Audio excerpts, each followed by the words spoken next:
Hello, beautiful muses. Welcome back to another episode of my Monologues and Musings.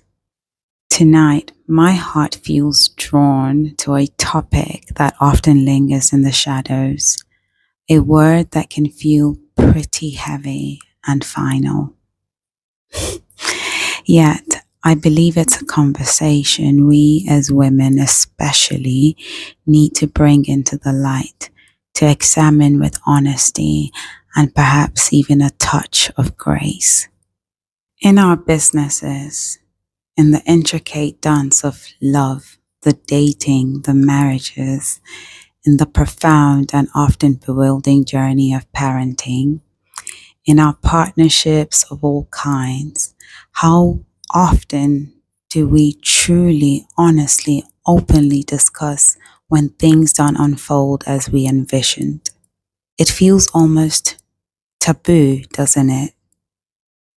We are presented with curated highlight reels, narratives of seamless success, but the messy, complicated reality of setbacks, the moments of what we perceive as failure, often goes unspoken, unacknowledged. Tonight, let's dare to break that silence. My heart keeps returning to the realm I know intimately, which is the world of business and the often unspoken realities of failure, especially for us women navigating the vibrant yet demanding landscape of entrepreneurship. Why is it that we often tiptoe around this word, this experience? I believe it stems from a complex interplay of deeply ingrained personal fears and the societal expectations we have internalized. Would you say it is the fear of being judged? In societies that often equate success with tangible achievements and constant upward mobility, admitting a business setback can feel like exposing a raw vulnerability, inviting unwanted opinions and perhaps even pity. And for us women, and let me speak particularly from our vibrant Guinean culture, where strength and industriousness are so very admired, admitting failure can feel like a profound personal letdown. Is it the shame? That heavy, suffocating feeling of not measuring up, of letting down ourselves, our families, perhaps even our loyal teams. It's a deeply personal burden, one we often carry in silence, afraid to voice the disappointment that we feel. And for us women who bravely step into the entrepreneurial arena, our identity often becomes so inextricably linked with our businesses. We are seen and often see ourselves as the strong ones, the resourceful ones, the smart strategists, the trailblazing spirits. Our business become a tangible representation of our capabilities, of our drive, of our very essence as modern, empowered women. So when that venture falters, it can feel like a direct blow to our sense of self. But this silence, my dear muses, is a profound disservice to ourselves and to the incredible network of women around us. It isolates us in our moments of struggle, preventing us from finding solace and learning from shared experiences. It creates a false narrative for aspiring entrepreneurs, shielding them from the very real possibility of setbacks and the immense resilience required to navigate them. Let's be real about the everyday challenges we face as women entrepreneurs here in Ghana. And even as I say this, I know this resonates globally. The persistent struggle for adequate funding, the constant juggling act of managing demanding business needs alongside deeply ingrained familial responsibilities, the insidious whisper of imposter syndrome that can plague even the most accomplished amongst us, navigating the subtle and sometimes not so subtle biases that exist within our business ecosystem. These aren't always dramatic failures that make headlines, but they are the relentless pressures that can slowly chip away at our resources, our energy, and ultimately the sustainability of our businesses.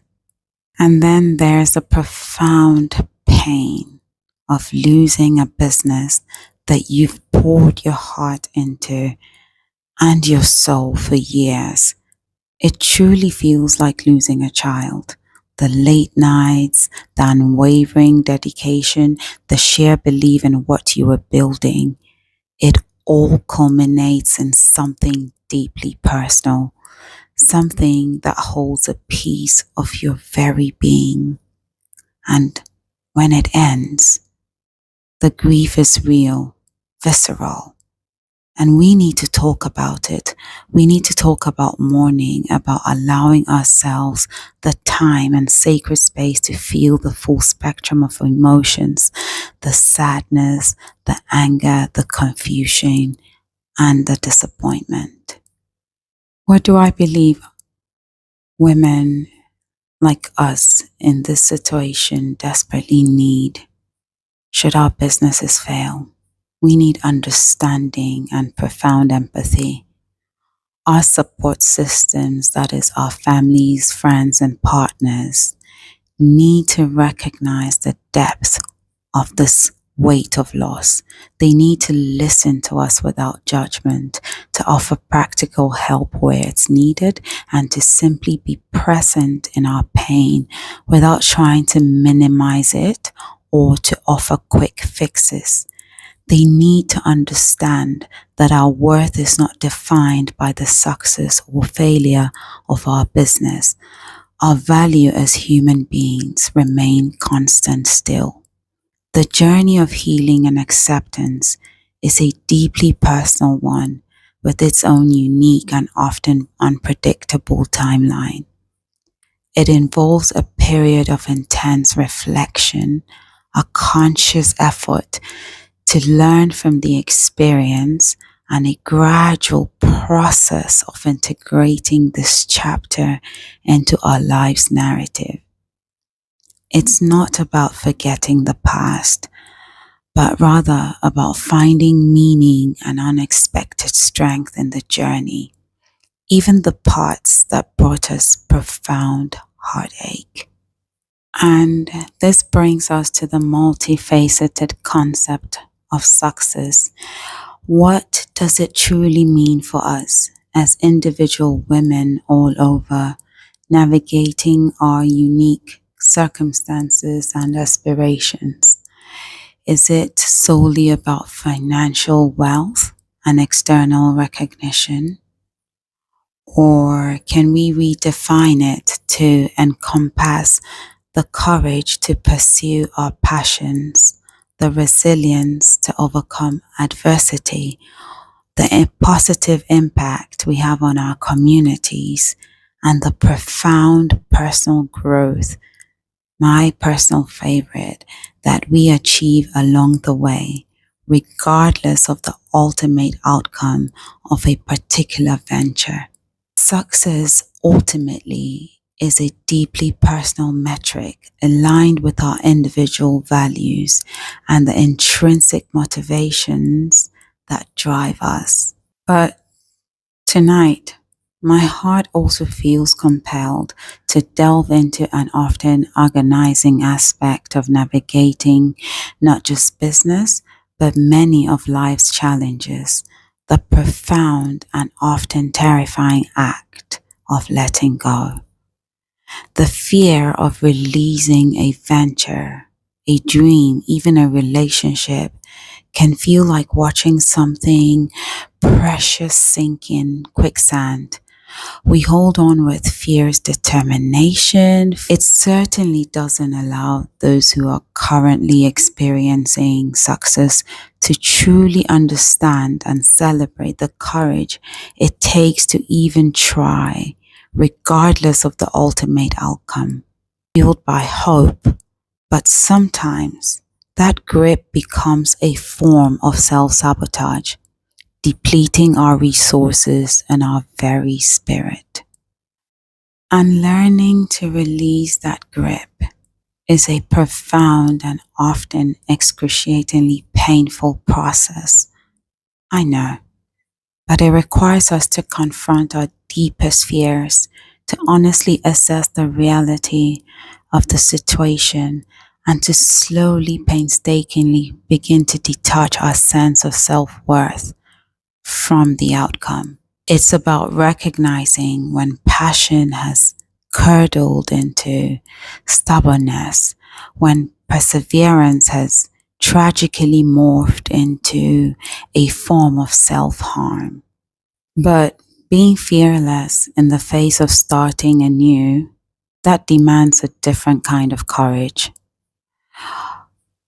Whether it's the same business, a new venture, or even a new chapter in our personal lives, the lessons learned from perceived failure are not anchors dragging us down.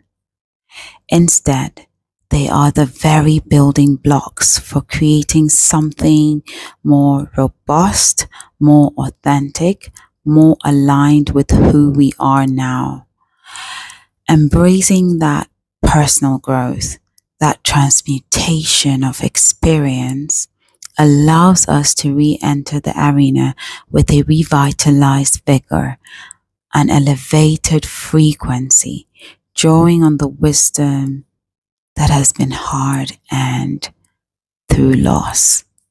Consider my own journey, dear muses, as a 39-year-old Guinean woman currently who launched her business at 23 and poured 13 years of her life into it, leading with the intuitive strength and nurturing spirit that defines so much of our feminine leadership. And yet, the winds shifted, the closure became the necessary path for me. That experience, that journey through grief and towards healing, has not diminished me. Instead, it has added layers of understanding, of resilience, of a profound knowing that failure is not the end, but a chapter that adds immeasurable depth to the unfolding story of success. So, my dear sisters, let us talk genuinely about failure, about its sting and its unexpected gifts. Let us redefine success to include the courage to try, the vulnerability to stumble, and the wisdom to rise again. Perhaps this time transformed. By embracing these candid conversations, we cultivate a powerful solidarity, inspiring each other to transform setbacks into stepping stones on our unique and invaluable journeys. Let us unshackle ourselves from the fear of imperfection, to embrace our narratives in their entirety and boldly inspire future generations of younger women to act with resilience, with grace, and with the unwavering knowledge that even in the face of failure, our strength, our worth, and our potential remain brilliantly, beautifully intact. Thank you for lending me your ear and your heart